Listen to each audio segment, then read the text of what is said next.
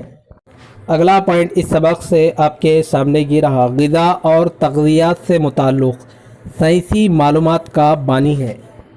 دوستو غذا اور تغذیات سے متعلق سائنسی معلومات کا بانی کون تھا؟ تو دوستو جواب آپ کے سامنے یہ رہا، فرانسیسی سائنسداں لوئیزر۔ دوستو آج سے تقریباً 170 سال قبل مغرب میں غذا اور تغذیات سے متعلق سائنسی معلومات بہت کم تھے۔ تو دوستو تغذیہ کی جدید سائنس کا یا پھر جدید سائنس کے بارے میں جس نے غذا اور تغذیات سے متعلق معلومات کی یا پھر غذا اور تغذیات سے متعلق سائنسی معلومات کو پیش کیا یا پھر معلومات کا بانی کہیے، جس کا نام فرانسیسی سائنسداں لوئیزر، جس نے تغذیہ پر تحقیقات کی اور نئے راز کھولے۔ تو چلیے دوستو اگلے پوائنٹ کی جانب ہم بڑھتے ہیں۔ اس سبق سے اگلا پوائنٹ آپ کے سامنے یہ رہا دوستو، جیمس لنڈ نے 1752 عیسوی میں اس بیماری کا پتہ چلایا۔ دوستو جیمس لنڈ نے 1752 عیسوی میں کون سی بیماری کا پتہ چلایا؟ تو دوستو جواب آپ کے سامنے یہ رہا، اسکربوت۔ اس کو ہم انگلش میں کہیں یا پھر انگلش میں کہیں گے اسکوری۔ دوستو جیمس لنڈ نے 1752 عیسوی میں اس بیماری کا پتہ چلایا۔ اس بیماری کا نام اسکوری ہے اور اس کو ہم اردو میں اسکربوت کہیں گے۔ تو چلیے دوستو اگلے پوائنٹ کی جانب ہم بڑھیں گے۔ اگلا پوائنٹ آپ کے سامنے یہ رہا دوستو، اسکوری بیماری کا علاج اس سے کیا جاتا ہے؟ دوستو اسکوری بیماری کا علاج کس چیز سے کیا جاتا ہے؟ تو جواب آپ کے سامنے یہ رہا دوستو، تازہ پھل کھا کر۔ دوستو اس بیماری کا علاج تازہ پھلوں اور ترکاریاں کھا کر کیا جا سکتا ہے۔ تو چلیے اگلے پوائنٹس کی جانب ہم بڑھیں گے۔ اس سبق سے اگلا پوائنٹ آپ کے سامنے یہ رہا دوستو، کس صدی میں پتہ چلا کہ ہمارے جسم کے لیے کاربوہائیڈریٹس، پروٹین اور چربیاں جیسے اہم اجزاء کی ضرورت ہوتی ہے؟ دوستو وہ کون سی صدی تھی جس میں ہمیں یہ پتہ چلا تھا کہ ہمارے جسم کے لیے کاربوہائیڈریٹس، پروٹین اور چربیاں جیسے اہم اجزاء کی ضرورت ہوتی ہے؟ تو دوستو صدی کون سی تھی؟ تو جواب آپ کے سامنے یہ رہا دوستو، 19ویں صدی، یعنی 19ویں صدی میں پتہ چلا کہ ہمارے جسم کے لیے کاربوہائیڈریٹس، پروٹین اور چربیاں جیسے اجزاء کی ضرورت ہوتی ہے۔ تو چلیے اگلے پوائنٹس کی جانب ہم بڑھتے ہیں۔ اس سبق سے اگلا پوائنٹ آپ کے سامنے یہ رہا دوستو، جنک فوڈ کے استعمال سے یہ نظام متاثر ہوتا ہے۔ دوستو پچھلے پوائنٹس میں ہم نے ذکر بھی کیا تھا کہ جنک فوڈ کے زیادہ استعمال سے کون سا نظام متاثر ہوتا ہے، پھر بھی اس کو آپ اچھے سے ذہن میں رکھیں، جنک فوڈ کے استعمال سے یہ نظام متاثر ہوتا ہے۔ تو جواب آپ کے سامنے یہ رہا دوستو، ہاضمی نظام، یعنی جنک فوڈ کے زیادہ استعمال سے ہاضمی نظام متاثر ہوتا ہے۔ تو چلیے اگلے پوائنٹس کی جانب ہم بڑھتے ہیں۔ اگلا پوائنٹ آپ کے سامنے یہ رہا دوستو، جسمانی نشو و نما میں یہ مدد دیتے ہیں۔ دوستو جسم کے نشو و نما میں کیا چیز مدد دیتے ہیں؟ تو جواب آپ کے سامنے یہ رہا دوستو، پروٹین، یعنی پروٹینز جسمانی نشو و نما میں مدد دیتے ہیں۔ تو چلیے اگلے پوائنٹس کی جانب ہم بڑھتے ہیں۔ دوستو اس سبق کا آخری پوائنٹ آپ کے سامنے یہ رہا، چربیاں اور تیل فراہم کرتے ہیں۔ دوستو چربیاں اور تیل کیا فراہم کرتے ہیں، یعنی انسان کو یہ چربیاں اور تیل کیا فراہم کرتے ہیں؟ تو جواب آپ کے سامنے یہ رہا دوستو، توانائی۔ دوستو چربیاں اور تیل انسان کو توانائی فراہم کرتے ہیں، لیکن دوستو چربیاں اور تیل کا زیادہ استعمال اگر انسان کرتا ہے تو فیٹ بڑھ جاتا ہے، یعنی موٹاپا آ جاتا ہے۔ تو دوستو چربیاں اور تیل کا وافر مقدار میں یعنی قلیل مقدار میں ہی اس کا استعمال کرنا چاہیے۔ تو چلیے دوستو یہ تھے 7ویں جماعت کے سائنس کتاب سے پہلے سبق کے اہم پوائنٹس جو میں نے آپ کے سامنے رکھے۔ انشاءاللہ پھر ہماری اگلی ویڈیو میں ملاقات ہوگی۔ السلام علیکم، اللہ حافظ۔ السلام علیکم ورحمۃ اللہ وبرکاتہ۔ دوستو آج ہم 7ویں جماعت سے سائنس کی کتاب سے دوسرا سبق ترشے اور اساس، ایسڈ اینڈ بیسز کے اہم پوائنٹس کے بارے میں جانیں گے۔ دوستو اس سبق سے ٹیٹ امتحان میں ایک سوال ضرور پوچھا جاتا ہے اگر آپ اس ویڈیو کو مکمل دیکھتے ہیں تو یقین جانیے آپ 1 مارک آسانی کے ساتھ حاصل کر سکیں گے۔ تو دوستو چلیے بنا وقت ضائع کیے ہوئے ہم اس سبق سے جو اہم پوائنٹس نکل کر آتے ہیں وہ سمجھنے اور جاننے کی کوشش کریں گے۔ دوستو اگر آپ اس چینل پر نئے ہیں تو ضرور اس چینل کو سبسکرائب کریں۔ یہ ویڈیو کافی اہم ہے ان دوستوں کے لیے جو ٹی ایس ٹیٹ پیپر 1 اور پیپر 2 کا پریپریشن کر رہے ہیں۔ تو چلیے دوستو ویڈیو شروع کرتے ہیں۔ دوستو ترشے اور اساس کے بارے میں جاننے سے پہلے ہمیں یہ جاننا بے حد ضروری ہے کہ جیسا کہ دیکھیں کہ روزمرہ زندگی میں ہم کئی اجزاء کا استعمال کرتے ہیں، یہاں تک کہ ہماری غذائی اشیاء بھی کئی قسم کی ہوتی ہیں۔ مختلف قسم کی غذائی اشیاء کا مزہ بھی مختلف ہوتا ہے اور مختلف قسم کے کھانے بنانے اور ان کو محفوظ رکھنے کے لیے نہایت احتیاط کی ضرورت ہوتی ہے۔ تو دوستو کیا یہ تمام اشیاء ایک جیسی ہی ہوتی ہیں؟ مثال کے طور پر دیکھیں اس کا رنگ، اس کا مزہ ایک جیسا تو نہیں ہوتا، بلکہ مختلف غذائی اشیاء کا مزہ مختلف ہوتا ہے۔ تو دوستو اس سبق میں ہم یہی جاننے کی کوشش کریں گے۔ تو دوستو اس سبق سے پہلا پوائنٹ آپ کے سامنے یہ رہا، جب کبھی ہلدی میں چونے یا صابن کا پانی ڈالنے پر اس کا رنگ تبدیل ہوتا ہے۔ دوستو جب کبھی ہلدی میں چونے یا صابن کا پانی ڈالا جائے تو اس کا رنگ کس رنگ میں تبدیل ہوتا ہے؟ تو جواب آپ کے سامنے یہ رہا دوستو، سرخ۔ یعنی جب کبھی ہلدی میں چونے یا صابن کا پانی ڈالیں تو اس کا رنگ سرخ رنگ میں تبدیل ہو جائے گا۔ تو چلیے دوستو اگلے پوائنٹ کی جانب ہم بڑھتے ہیں۔ اس سبق سے دوسرا پوائنٹ بہت ہی اہم ہے دوستو، اس کو آپ اچھے سے ذہن میں رکھیں کہ ترشے کا مزہ ہوتا ہے۔ دوستو ترشے کا مزہ کس طریقے کا ہوتا ہے؟ تو جواب آپ کے سامنے یہ رہا دوستو، کھٹا۔ یعنی ترشے کا جو مزہ ہوتا ہے کھٹا، اس کی مثال ہے دوستو لیمبو۔ دوستو اس کو آپ یوں یاد رکھیں کہ ترشے کا مزہ کھٹا ہوتا ہے۔ تو چلیے اگلے پوائنٹس کی جانب ہم بڑھتے ہیں۔ دوستو اس سبق سے دوسرا پوائنٹ آپ کے سامنے یہ رہا، اساس کا مزہ ہوتا ہے۔ دوستو پچھلے پوائنٹ میں ہم نے جانا کہ ترشے کا مزہ کھٹا ہوتا ہے، تو اب یہاں پر سوال یہ ہے کہ اساس کا مزہ کیسے ہوتا ہے، کس طریقے کا ہوتا ہے؟ تو جواب آپ کے سامنے یہ رہا دوستو، کڑوا۔ یعنی اساس کا مزہ کڑوا ہوتا ہے، ترشے کا مزہ کھٹا ہوتا ہے۔ ترشے کا مزہ جو ہے کھٹا ہوتا ہے، مثال کے طور پر لیمبو۔ اب یہاں پر اساس کا مزہ جو ہے کڑوا ہوتا ہے، مثال کے طور پر کریلا۔ تو چلیے دوستو اگلے پوائنٹ کی جانب ہم بڑھتے ہیں۔ اس سبق سے اگلا پوائنٹ آپ کے سامنے یہ رہا دوستو، وہ اشیاء جو نیلے لتمس کو سرخ لتمس میں تبدیل کرتی ہے۔ دوستو وہ اشیاء جو نیلے لتمس میں ہے یا سمجھیں کہ کلر میں ہے تو اس کو سرخ لتمس میں یعنی لال رنگ میں تبدیل کرتی ہے، وہ کون سی اشیاء ہے؟ تو جواب آپ کے سامنے یہ رہا دوستو، ترشے۔ یعنی ترشے نیلے لتمس کو سرخ لتمس میں تبدیل کرتے ہیں۔ تو چلیے اگلے پوائنٹس کی جانب ہم بڑھتے ہیں۔ اگلا پوائنٹ دیکھیں دوستو، وہ اشیاء جو سرخ لتمس کو نیلے لتمس میں تبدیل کرتی ہے۔ دوستو پچھلے پوائنٹ میں ہم نے جانا کہ نیلے لتمس کو سرخ لتمس میں تبدیل ترشے کرتے ہیں۔ اب یہاں پر جو سوال ہے کہ وہ اشیاء جو سرخ لتمس کو نیلے لتمس میں تبدیل کرتی ہے، تو جواب آپ کے سامنے یہ رہا دوستو، اساس۔ اساس سرخ لتمس کو نیلے لتمس میں تبدیل کرتی ہے۔ تو چلیے اگلے پوائنٹس کی جانب ہم بڑھتے ہیں۔ اس سبق سے اگلا پوائنٹ آپ کے سامنے یہ رہا دوستو، وہ اشیاء جنہیں دوسری اشیاء میں ملانے پر رنگ میں تبدیلی ہو کہلاتا ہے یا پھر کہلاتی ہے۔ دوستو وہ اشیاء جنہیں دوسرے اشیاء میں ملانے پر رنگ میں جو تبدیلی واقع ہوتی ہے اس کو کیا کہتے ہیں یا پھر کیا کہلاتے ہیں؟ جواب آپ کے سامنے یہ رہا دوستو، مظاہرہ، یا اس کو ہم انگلش میں کہیں گے انڈیکیٹر۔ تو چلیے دوستو اگلے پوائنٹ کی جانب ہم بڑھتے ہیں۔ چونٹی کاٹنے پر جلن کا احساس ہوتا ہے، وہ اپنے جسم سے یہ خارج کرتی ہے۔ دوستو جب چونٹی کاٹتی ہے تب ہمیں جلن کا احساس ہوتا ہے۔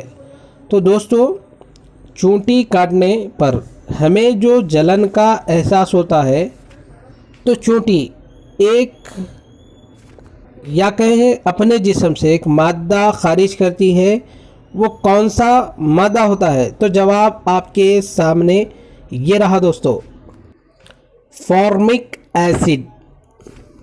یعنی جب ایک چونٹی کاٹے کسی شخص کو تب جو جلن کا احساس ہوتا ہے اس کو ہم فارمک ترشا یا پھر فارمک ایسڈ کہیں گے، جو چونٹی اپنے جسم سے خارج کرتی ہے اس کو ہم ترشئی خاصیت بھی کہتے ہیں۔ تو چلیے اگلے پوائنٹس کی جانب ہم بڑھتے ہیں۔ اگلا پوائنٹ آپ کے سامنے یہ رہا دوستو، اشیاء جس میں ترشا پایا جاتا ہے۔ دوستو وہ اشیاء جس میں ترشا پایا جاتا ہے، یعنی کون سا ترشا پایا جاتا ہے؟ تو دوستو جواب آپ کے سامنے یہ رہا۔ دوستو آپ اس کو اچھے سے ذہن میں رکھیں کہ یہاں پر اشیاء کا نام دیا گیا ہے اور یہاں پر ترشے یعنی کون سا ترشا اشیاء میں موجود ہوتا ہے اس کو یہاں پر آپ کے سامنے رکھا گیا ہے۔ آپ اس کو اشیاء کا نام بھی یاد کریں اور ترشے یعنی اشیاء میں کون سا ترشا پایا جاتا ہے اس کو آپ اچھے سے ذہن میں رکھیں، یہ بہت ہی امپورٹنٹ ہے دوستو۔ تو چلیے اگلے پوائنٹس کی جانب ہم بڑھتے ہیں۔ اگلا پوائنٹ آپ کے سامنے یہ رہا دوستو، وہ اشیاء جو چھونے پر صابن کے جیسا محسوس ہو، یہ خاصیت رکھتی ہے۔ دوستو کوئی بھی اشیاء ہو چھونے پر اگر صابن کے جیسا آپ کو محسوس ہوتا ہے یا پھر صابن کی خاصیت اس اشیاء میں ہے تو وہ کون سی خاصیت رکھتی ہے؟ تو جواب آپ کے سامنے یہ رہا دوستو، اساسی خاصیت۔ تو چلیے دوستو اگلے پوائنٹ کی جانب ہم بڑھتے ہیں۔ اگلا پوائنٹ آپ کے سامنے یہ رہا دوستو، چونے کا پانی گلاس صاف کرنے کا محلول صابن اور ملک آف میگنیشیا ہیں۔ دوستو چونے کا پانی گلاس صاف کرنے کا محلول یا کہیں گلاس صاف کرنے والا محلول صابن ملک آف میگنیشیا یہ کیا ہے؟ تو جواب آپ کے سامنے یہ رہا دوستو، اساس۔ یعنی چونے کا پانی گلاس صاف کرنے والا محلول صابن ملک آف میگنیشیا یہ اساس ہے۔ تو چلیے اگلے پوائنٹس کی جانب ہم بڑھتے ہیں۔ اگلا پوائنٹ اس سبق سے آپ کے سامنے یہ رہا دوستو، چونے کے پانی میں پایا جاتا ہے۔ دوستو چونے کے پانی میں کیا پایا جاتا ہے؟ جواب آپ کے سامنے یہ رہا دوستو، کیلشیم ہائیڈرو آکسائڈ۔ اگلا پوائنٹ دیکھیں دوستو، گلاس صاف کرنے والے محلول میں یہ پایا جاتا ہے یا پھر یہ ہوتا ہے؟ تو جواب آپ کے سامنے یہ رہا دوستو، امونیم ہائیڈرو آکسائڈ۔ دوستو چونے کے پانی میں کیلشیم ہائیڈرو آکسائڈ پایا جاتا ہے اور گلاس صاف کرنے والے محلول میں امونیم ہائیڈرو آکسائڈ پایا جاتا ہے۔ تو چلیے اگلے پوائنٹس کی جانب ہم بڑھتے ہیں۔ اگلا پوائنٹ آپ کے سامنے یہ رہا دوستو، صابن میں پایا جاتا ہے۔ دوستو پہلے تو ہم نے جانا کہ چونے کا پانی گلاس صاف کرنے والا محلول صابن ملک آف میگنیشیا یہ اساس ہیں یعنی اساسی خاصیت رکھتے ہیں۔ تو دوستو ہم نے جانا کہ پچھلے پوائنٹ میں چونے کے پانی میں کیلشیم ہائیڈرو آکسائڈ پایا جاتا ہے، گلاس صاف کرنے والے محلول میں امونیم ہائیڈرو آکسائڈ پایا جاتا ہے۔ تو اب یہاں پر سوال یہ ہے کہ صابن میں کیا پایا جاتا ہے یا پھر صابن میں پایا جاتا ہے؟ تو جواب آپ کے سامنے یہ رہا دوستو، پوٹاشیم ہائیڈرو آکسائڈ اور سوڈیم ہائیڈرو آکسائڈ۔